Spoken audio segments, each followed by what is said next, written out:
Hello students, आज हम पढ़ेंगे पार्ट्स ऑफ स्पीच के बारे में। हमारे इंग्लिश ग्रामर में 8 पार्ट्स ऑफ स्पीच होते हैं। Noun, pronoun, adjective, verb, adverb, preposition, conjunction and interjection. तो यहाँ आज हम उन्हीं पार्ट्स ऑफ स्पीच के बारे में एक पोएम के थ्रू पढ़ेंगे। देखिए, बहुत ही अच्छी, बहुत ही ईजी पोएम है, जिसे आप लर्न कर लेंगे तो सारे पार्ट्स ऑफ स्पीच के बारे में आपको पता चल जाएगा। तो चलिए स्टार्ट करते हैं। Here is an old rhyme about the 8 parts of speech in the English grammar. Read and remember it. आप इनको पढ़िए और समझने की भी कोशिश करिए और याद करिए। देखिए, Every name is called a noun, as field and fountain, street and town. सभी नाम को हम नाउन बोलते हैं, ये आप लोगों को पता है। All naming words are called noun. Field मैदान, फाउंटेन झरने, स्ट्रीट सड़क, टाउन शहर, किसी भी तरह के नाम को हम नाउन बोलते हैं। In place of noun, the pronoun stands as he and she can clap their hands. और नाउन के प्लेस पे यूज़ होने वाले वर्ड्स प्रोनाउन कहलाते हैं। ठीक है, नाउन के प्लेस पे प्रोनाउन यूज़ होता है, जैसे ही, शी, ये दोनों अपने हाथ ताली बजा सकते हैं। ही हम मेल पर्सन के लिए यूज़ करते हैं, शी हम फीमेल के लिए यूज़ करते हैं। ऐसे डिफरेंट प्रोनाउंस होते हैं जो अलग अलग नाउन के प्लेस पे यूज़ होते हैं। The adjective describes a thing, जो एडजेक्टिव है वो किसी चीज़ को डिस्क्राइब करता है, उसकी विशेषता बताता है। एज मैजिक वैंड और ब्राइडल रिंग, जैसे कि magic wand, bridal ring. Wand कैसी है? छड़ी कैसी है? जादुई। और रिंग कैसी है?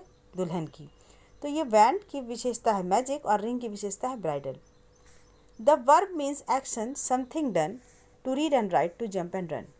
वर्ब मतलब क्या होता है? एक्शन, क्रिया, कार्य जो आप कर रहे हैं, जो कि हो चुका है, हो रहा है या होगा। जैसे पढ़ना, लिखना, कूदना या दौड़ना। ठीक है, ऐसे कोई भी work, all doing words are called verb. तो कोई भी वर्क जो हम कर सकते हैं, करते हैं, वो वर्ब कहलाता है। How things are done, the adverbs tell, as quickly, slowly, badly, well. चीज़ें कैसे होती हैं, कैसे हो रही हैं, ये हमें एडवर्ब बताता है। जैसे क्विकली, स्लोली, बैडली या वेल, जल्दी जल्दी, धीरे धीरे, बुरे तरीके से या अच्छे से। ये सारी बातें हमें एडवर्ब से पता चलती हैं। मतलब वो वर्ड्स जो हमें ये बताएं कि कोई काम कैसे हो रहा है, वही एडवर्ब्स कहलाते हैं। नेक्स्ट आते हैं preposition. The preposition shows relation as in the street और एट द स्टेशन। प्रीपोजिशन क्या है? वो नाउन या प्रोनाउन की बाकी सेंटेंस से रिलेशन बताते हैं, उनकी पोजीशन बताते हैं। जैसे इन द स्ट्रीट, सड़क पर, और एट द स्टेशन, स्टेशन पर। तो यहाँ इन और एट जो है वो आपका प्रीपोजिशन है। In, on, at, under, over, above, ये सारे वर्ड्स जो है वो प्रीपोजिशन के अंदर आते हैं। ठीक है। Conjunctions, join in many ways, sentences to words और फ्रेज एंड फ्रेज। कंजक्शन क्या है? कई तरीके से सेंटेंसेस को, वर्ड्स को या फ्रेज को जोड़ता है। कंजक्शन को हम ज्वाइनिंग वर्ड्स भी कहते हैं, जिसमें आप एंड, और, बिटवीन, बिकॉज, बट, ये सारे वर्ड्स आते हैं। And the last is interjection. The interjection cries out, hark, I need an exclamation mark.